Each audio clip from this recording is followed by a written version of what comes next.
Not only that we left Gaza, we didn't get any credit for it in the international community. So, regarding the solution, wasn't the withdrawal, the Jewish withdrawal from Gaza in 2005 supposed to be one of the solutions? Wasn't that kind of a layup for the Palestinians to have that area as their own state? So you're referring to the unilateral pullout out of Gaza, which was, in my view, the way it was done was a big mistake. It was totally mishandled by the Israeli government. Not because it was wrong to leave Gaza, it wasn't wrong to leave Gaza, but because it was done as a result of a security consideration and not as part of a geopolitical solution. Not only that we left Gaza, we didn't get any credit for it in the international community, none whatsoever, because the Israeli government at the time, headed by Ariel Sharon, failed in presenting it the right way. The summer I went back to Israel, but I was given the talking points that came in from Jerusalem, and we were specifically instructed to present it as a security move, not as a geopolitical move towards peace or towards a political resolution. So it was the Israeli government made an effort to make sure that the world will not give us credit for it, because we did it for technical security related reasons.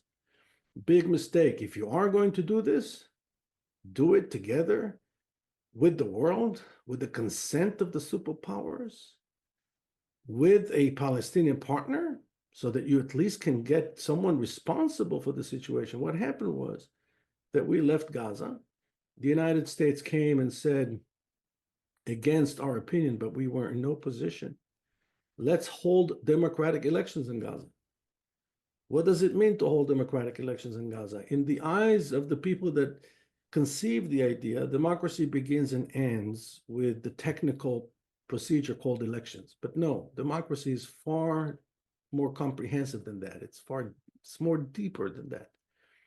And so we allowed the democratic elections to be held in Gaza. The United States basically took over. They sent former President, the late Jimmy Carter, to supervise the elections. And the elections were held in January of 2006. Hamas emerged victorious with 45% of the votes. Number two was Fatah with 41% of the votes. And once Hamas took over, and they won democratically, the first thing they did, they started butchering Fatah, their own Palestinian rival. And by mid-2007, Fatah was kicked out of Gaza brutally and violently, and Hamas became the sole ruler of Gaza.